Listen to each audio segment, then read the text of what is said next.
Bem-vindos ao programa Expressão Universitária da URI Erechim. Esse programa pode ser visto no canal youtube.com/URI Erechim. O programa de hoje conta com a presença do professor Bruno Krug, especialista em liderança, motivação de equipes e gestão empresarial.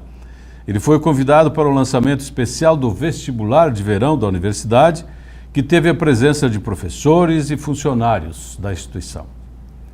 Bem-vindo, professor Bruno. Prazer, Ademar. Satisfação ter participado aqui na URI desse evento tão importante do lançamento do novo vestibular. Com certeza será um grande sucesso. E este evento, professor, é sempre uma marca, é dentro do nosso projeto Universo URI. E o senhor tratou de liderança, de motivação. Isso é um aspecto extremamente importante, principalmente nos dias de hoje, embora seja uma temática bastante antiga, né? A temática antiga, né? Liderança, os egípcios já há 5.000 anos começaram a lidar com o tema. Depois Aristóteles começou a analisar as virtudes do líder e depois nós fomos evoluindo, aprendendo mais e mais, né? Mas eu diria assim que é um tema fundamental, até porque qualquer instituição, se pegar 2 pilares básicos, eu diria que há 2 fundamentais para uma empresa. Uma liderança forte, ou seja, que saiba planejar o norte, o objetivo que quer, como é que vão fazer estratégias e motivar a equipe.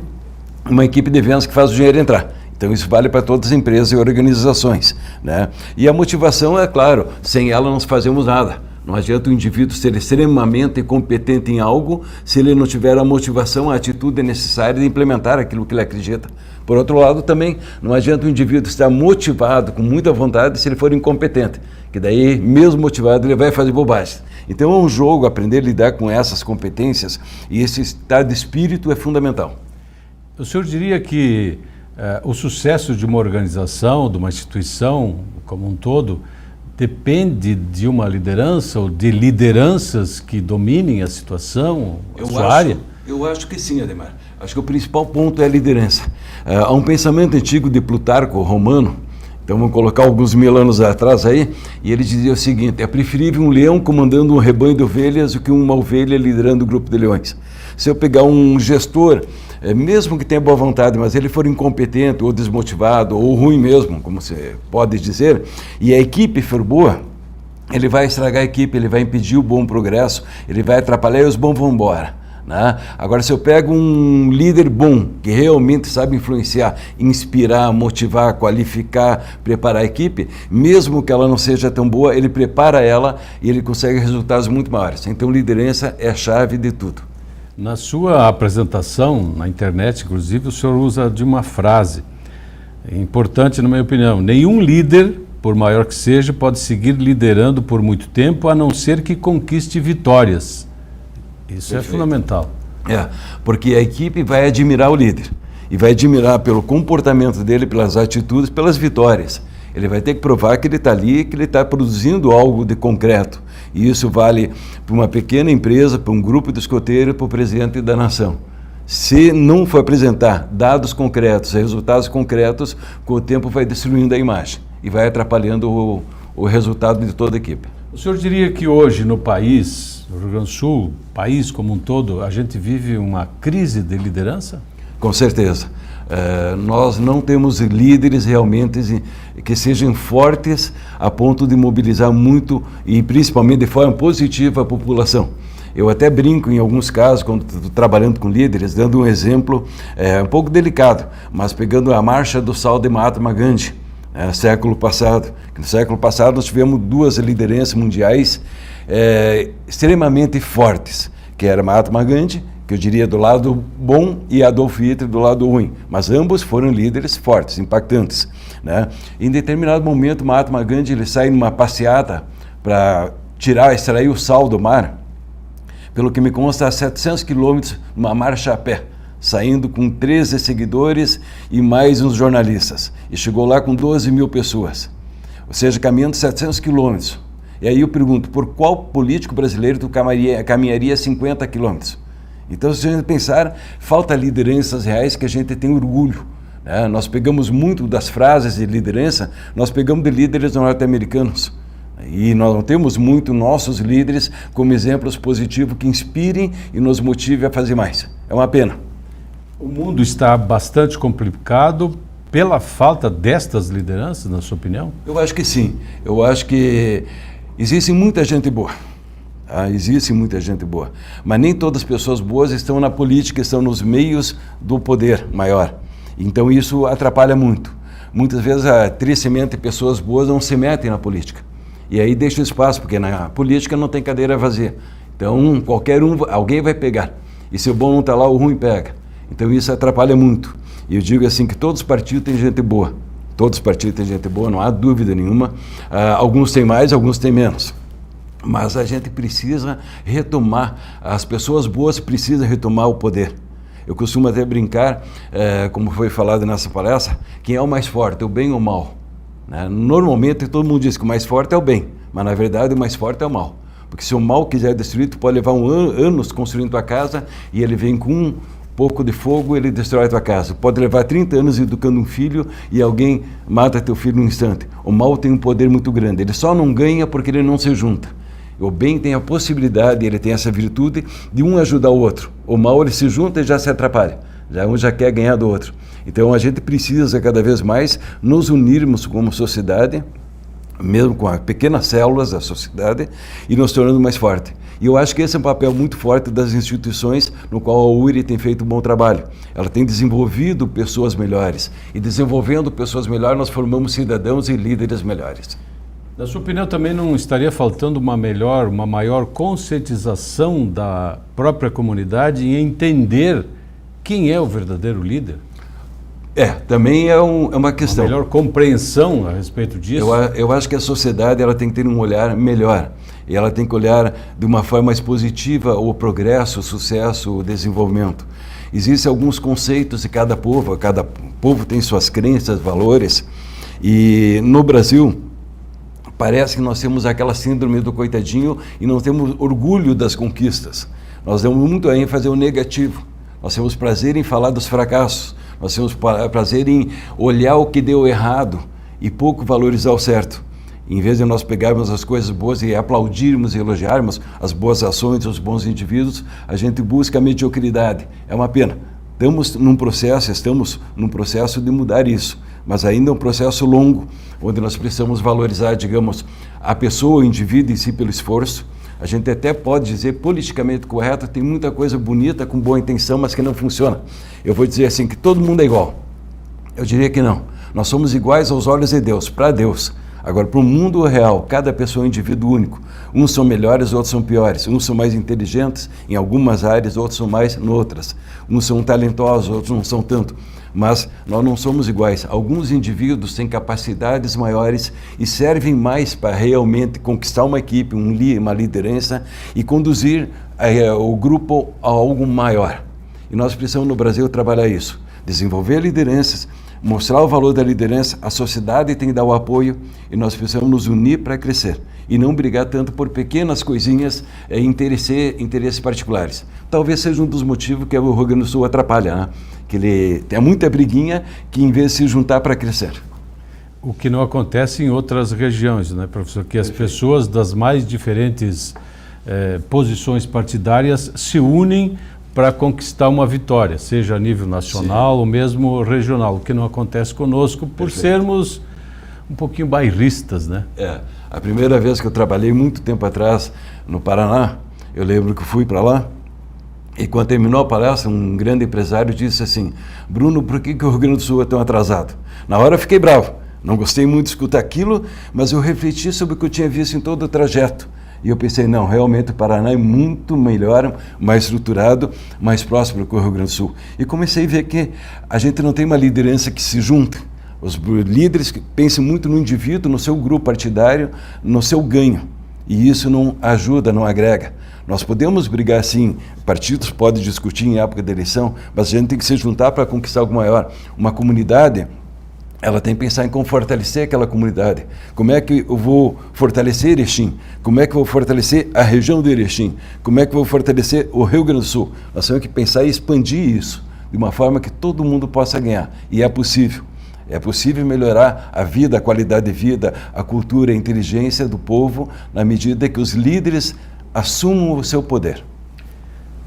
Agora uma dúvida como telespectador, como eleitor normal. Como é que se identifica um verdadeiro líder? O caminho mais simples é entender se ele tem seguidor, não no Facebook, né? Tá? Facebook é fácil. Facebook é fácil. Agora, as pessoas realmente seguem aquele indivíduo, elas escutam o que ele diz, elas respeitam ele tem credibilidade. Se tivesse fatores, eu diria, ali tu tem um líder. Né? Quando a pessoa escuta, vou dar um exemplo negativo, mas para exemplificar. Eu tenho a figura de Adolf Hitler. Para alguns, ele era líder. Para alguns, ele era ditador. Para alguns, era um grande negócio. Tá? Então, uma pessoa pode ser líder para uma pessoa, para um grupo, e não ser líder para todos. Mas ele tem um poder sobre um grupo. Então, eu diria, tem seguidores que seguem, ele é um líder. Pode ser líder num pequeno grupo de escoteiros em Erechim. Pode ser líder do escotismo no Rio Grande do Sul, líder do Brasil nos escoteiros, ou do escotismo mundial. Então, ele pode ter dimensões de poder também maior. E como é que eu identifico, por exemplo, o comportamento? Porque nós, eleitores, espectadores, habitantes desta terra, nós gostamos muito das pessoas que se expressam bem, que falam bonito, que saibam convencer. Uhum. Então, hoje tem sucesso a pessoa que se pronuncia bem, que diferentemente até do nosso governo federal, sim. Hoje que o Bolsonaro não se pronuncia tão bem, mas é um líder. É um líder. E que se fez via, principalmente via internet, via redes sociais. Então, como é que eu percebo exatamente as intenções? Porque isso está muito no subterfúgio, digamos assim, do grande líder, ou da pessoa que quer ocupar um espaço. Se eu pegar, aqui você colocou mais do que uma pergunta junto, mas vamos pensar o seguinte, nós temos competências que são necessárias para um líder exercer a sua liderança. Tá? A liderança, na verdade, é um papel, ela não é uma competência. Por exemplo, eu vou dizer que um líder tem que ser comunicativo? Tem que ter uma persuasão maravilhosa? Tem que ter. Ele tem que ser uma pessoa dinâmica? Sim. Ele tem que ter atitude proativa? Sim. Tem que ter determinação, iniciativa e assim por diante. Ele tem características que nós chamamos de competência que vão ajudar. Mas eu posso ter essas características e não ser um líder e ser um grande vendedor. Então, isso são papéis do líder. Quando que eu exerço o papel? E usando exemplo, o líder não vai ter todas as características de um grande líder. E ele poderá ter algumas características maiores ou menores. Não é receita de bolo. Não é receita de bolo. Né? Quando a gente exemplifica nos cursos, eu peço para o pessoal, os participantes, me dizerem assim, me citem características e virtudes de líder. Então eles vão colocando. E antes eu peço que eles me digam nomes de líderes que existem e que já existiram na humanidade. E naturalmente Jesus Cristo está em todos. Tá? É natural, porque é um grande líder, o maior líder que a gente já teve na nossa história. Então, existe o indivíduo e as competências. Raramente os indivíduos têm todas as competências de liderança.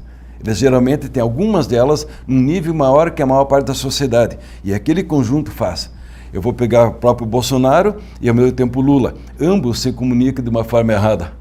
Falando em termos acadêmicos, em termos de português, eles não têm uma linguagem boa. Ambos falam algumas coisas que não deviam falar. Ambos são impulsivos. Ambos têm um ego muito grande, na minha percepção. Então isso, em alguns momentos, causa problemas, entende? Mas gera seguidores. Eles ambos têm seguidores. Né? Tu gostando do Bolsonaro, gostando do Lula ou não, eles têm seguidores e são líderes. Isso faz parte do mundo, né? Professor, uma outra dúvida, agora vamos trazer a responsabilidade para o nosso lado, perfeito. Vamos baixar o nível. Baixar o nível, não baixar o nível nesse sentido, não nesse nível, né? Mas será que a gente não se queixa demais da vida, se queixa demais da empresa, se queixa demais do trânsito, se queixa demais da família? Será que não está na hora de a gente se comprometer mais com tudo que anda por aí para melhorar o nosso astral, o nosso ambiente? Eu acho que essa é a questão principal. Tá? Independente de liderança ou não, para um líder fazer bons resultados, ele tem que ter uma visão positiva da vida e dele e da equipe. Para ele ter bom resultado, ele tem que ter valores bons também. Então, da mesma forma, numa escala menor, então a gente falando, baixando o nível em questão de escala mundial, nacional ou comunidade, nesse sentido, eu acredito que todo ser humano, para viver bem, para ter bons resultados, para ser feliz, ele tem que cultivar uma visão positiva. A vida em si, ela tem coisas boas e coisas ruins. Isso faz parte da história humana e vai existir sempre coisas boas e ruins, não tem como evitar. A sabedoria está em você aproveitar as boas, cultivar as boas e minimizar as ruins. Esse seria o jogo da vida, entende? Eu tenho que preparar meus filhos para isso, eu tenho que preparar minha equipe para isso. Vai vir desafios para todo mundo na vida. Como é que eu lido com eles, como é que eu enfrento? Vai depender da minha crença, no meu poder, na minha capacidade e de uma visão positiva que eu tenha sobre a vida. Então, eu acho que é necessário, sim, a gente cultivar, e para isso, os influenciadores têm que aumentar o seu poder de influência. Eles têm que passar mais uma visão. Hoje, tristemente, muitas vezes tu liga a televisão, os meios de comunicação, e aquilo mais gera desmotivação e desestímulo do que incentivo. E se os meios que estão incentivando deveriam incentivar a gente a produzir mais, produzir melhor, se unir mais, agir mais, estão sempre puxando para baixo, isso atrapalha muito. Não gera jovens, não gera pessoas com altas perspectivas e com vontade de fazer algo maior. Então, eu acho que nós temos um poder, uma responsabilidade que devemos exercer. Nós precisamos mudar o grupo que nós estamos, cultivando uma vida melhor. É a minha visão, que eu acho que precisamos sim olhar melhor a vida e olhar que dá para melhorar. Se olharmos a história humana, por exemplo, vou pegar assim, esses dias fiz uma palestra sobre viver num mundo confuso hoje, como ter qualidade de vida num mundo confuso. E eu salientei, gente, o mundo é confuso hoje, mas o mundo é muito menos violento. Tá? A história da violência humana, ela tem caído muito, a agressividade humana, a violência. Alguns estão ouvindo a gente pensando, não, o mundo está violento. Não, a história é... Não é isso que eu vejo na TV. Não é isso que eu vejo. Hoje tu vê um assassinato lá que aconteceu, uma cidade lá de longe, e se espalha por todo o Brasil aquele assassinato. Antigamente, 200 anos atrás, 1000 anos atrás, tu tinha milhares de mortes. Hoje tu vê uma pessoa torturada. Antigamente a tortura era algo natural. Antes tu vê um estupro e a gente se escandaliza, e devemos nos escandalizar, mas antes isso era natural. Da mesma forma, em contrapartida, a riqueza da humanidade cresceu em níveis astronômicos. O que nós temos de dinheiro, o que a humanidade produziu de riqueza nos últimos 500 anos é fantástico, principalmente nos últimos 100 anos. Nós temos uma qualidade de vida que não existia para os nossos pais, nossos avós, bisavós, e isso são coisas positivas. Nós temos que olhar. E a ciência tem trazido muita coisa, vai trazer muita coisa que vai impactar a nossa história. E nós podemos usar isso para eliminar fome, eliminar problemas, doenças de uma forma muito inteligente. Porque ciência e tecnologia está aí. Nós precisamos de pessoas boas com vontade para usar. E aí dá certo. Professor, vamos para dentro de uma organização. Por exemplo, tem um ditado que diz pessoas erradas no lugar errado. Seria o contrário? Esse ditado, o ideal é o contrário, né? Colocar a pessoa certa no lugar certo. Pois é. Se eu colocar a pessoa certa no lugar certo, a produtividade é maior. Nós, como seres humanos, nascemos com talentos diferentes. Tá? Cada pessoa tem alguns talentos, como Jesus falava, como os psicólogos falam, as pessoas não são iguais, elas não têm os mesmos talentos. Tem pessoas que têm talento para dar injeção, ele te dá injeção, tu nem sente a dor. E outro, judia, mesmo com boa vontade. Tem pessoas que têm talento para dançar, para cantar, para jogar golfe, para atender em público. Tem pessoas que são ótimos para ser enfermeiro, eles se entendem, eles se colocam. Outros são ótimos para ser médicos, são talentos diferentes. E todo ser humano tem, vou colocar meio no chute, 5 talentos ao menos. Desenvolver eles é outra história, mas nós temos o potencial dos talentos. Se eu ficar insistindo na área errada, eu não vou dar certo. Eu comecei a fazer faculdade de engenharia. Eu tenho 2 irmãos engenheiros. Fiquei meio ano caí fora. Eu não tenho talento para matemática, para física, para química. Não serve para mim. Eu posso insistir e posso me tornar melhor, mas o meu melhor não vai ser tão bom como na área que eu posso desenvolver, que é o lado humano. Eu tenho um talento maior para o lado humano. Então, por isso, eu sou terapeuta há 33 anos, é mais fácil entender o outro e é mais fácil motivar equipes, liderar e transformar pessoas. Professor, eu estava vendo que nós estamos já quase terminando o nosso programa. Pela sua formação, o senhor é terapeuta, neurolinguista, lida com acupuntura, yoga e florais de Bach. Isso significa que nós também temos que fazer outras coisas para nos tornarmos seres melhores? Não exatamente. Cada pessoa tem seu perfil. Algumas pessoas gostam de conhecimento que a gente chama assim... Ele tem que fazer o que gosta, né? Tem que fazer o que gosta. Algumas pessoas gostam de compreender mais e pegar áreas diferentes. Alguns gostam de ficar num ponto e aprofundar. São pessoas diferentes, perfis diferentes. Eu, pessoalmente, gosto de entender um conjunto de coisas e ver como é que tudo isso se conecta e como é que eu posso associar. Então, por exemplo, é mais fácil para mim chegar numa equipe, desenvolver uma palestra ou fazer um desenvolvimento de liderança de uma equipe de vendas, se eu entendo como é que funciona a mente humana, como é que são as necessidades humanas, como é que seres humanos gostam de atender, ser atendidos, e eu uso esse conhecimento da psicologia humana dentro do mundo empresarial. O mundo empresarial tem o objetivo de gerar lucro. Isso é básico. Toda empresa quer lucro. A gente pode dizer coisas bonitas numa televisão, mas o objetivo básico é dar lucro. O que é criado para não dar lucro seria uma ONG. E muitas ONG ainda são criadas para dar lucro, né? Então, eu acredito sim que é bom nós termos conhecimentos diversos, é bom nós escutar pessoas diferentes, aprender com todos e engrandecer nossa compreensão do mundo. Isso vai nos dar uma base e mais instrumentos para fazer mudanças. Então, tudo que eu aprendi nos processos terapêuticos me ajudaram para entender pessoas e desenvolver um trabalho melhor. Eu acho que cada um na sua área tem que fazer o mesmo. Pois é, o senhor falou em terapia. O povo hoje não está precisando mais de terapia do que um aprendizado, digamos assim, porque a gente é facilmente influenciado por coisas negativas. E a gente acha que o mundo não tem solução e a gente também não tem solução. E aí? E, na verdade, todo ser humano tem muita beleza interna, todo ser humano tem potenciais fantásticos dentro de si, agora tem que puxar para fora. Se eu pego um objeto, a gente chama de desenvolvimento. Quando eu pego e eu envolvo um objeto, eu envolvi o objeto, desenvolver é tirar para fora o que está guardado. Tá? O potencial humano que há em cada ser humano é fantástico. Nós temos um potencial da alegria, potencial do amor, potencial da beleza, da inteligência, da empatia, vários potenciais. Mas a gente tem que extrair lá de dentro para fora toda essa capacidade humana fantástica. E eu acho que a terapia é necessária para todos nós, de certo modo, em graus maiores ou menores, mas todos nós ganhamos muito buscando ajuda, buscando um terapeuta, buscando um coach, buscando um mentor, buscando alguém que nos ajude a ampliar o universo. Nesse contexto, todas as universidades com seus professores estão ampliando a visão dos alunos, né? Eu acho que esse é o papel que a gente tem que fazer e que a URI precisa continuar fazendo na comunidade, em toda a região, porque ela amplia muito a visão do aluno. Com professores melhores, nós trazemos um mundo melhor. E com alunos melhores, nós vamos formar as futuras gerações melhores. Professor, o senhor tocou em vários pontos, aí, várias vezes, a respeito de atendimento. Eu falo em bom atendimento. Certo.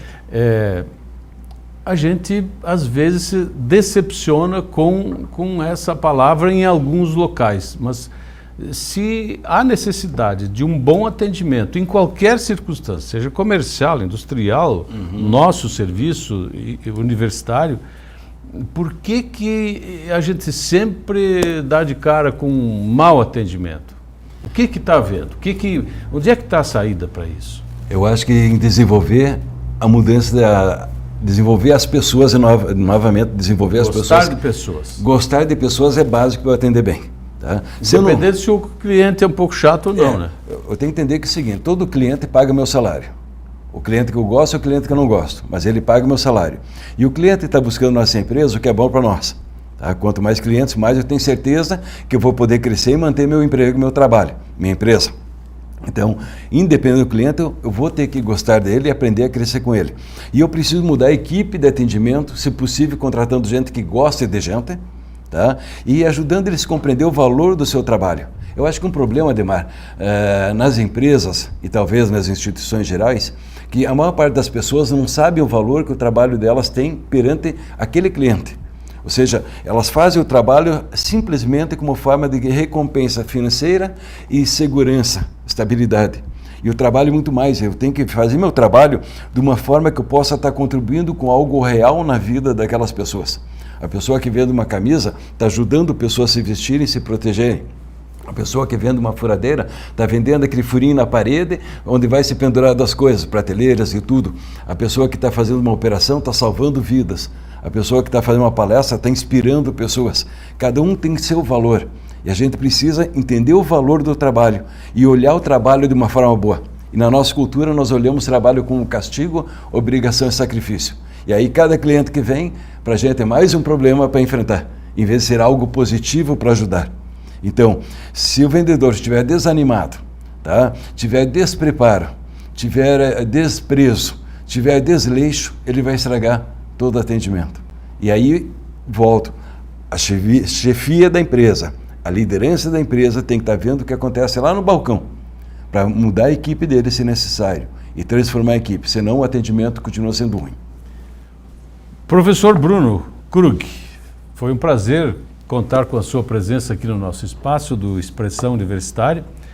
Esperamos em breve contar novamente com a sua presença, porque as suas colocações são de extrema importância para a nossa comunidade, para a nossa universidade, e a sua participação no nosso evento de lançamento do vestibular certamente contribui muito para que a gente, dentro da instituição, se torne um pouco mais motivado e dê a sua importância realmente ao trabalho, e de que a instituição realmente tenha o seu papel extremamente importante a nível regional. Somos uma região do Alto Uruguai significativa para o Estado e para as pessoas como um todo. Grato pela sua Eu que agradeço. Foi um prazer estar aqui em Erechim novamente, trabalhar para a URI, para toda essa equipe, e obrigado pelas suas perguntas. Parabéns pelas perguntas, porque se o entrevistador sabe fazer as perguntas, a entrevista flui. Meus parabéns também. Parabéns à comunidade de Erechim e de toda a região que fazem o Rio Grande do Sul ser bem melhor. Obrigado, professor, e obrigado novamente a você aí em casa, que sempre nos prestigia todas as semanas.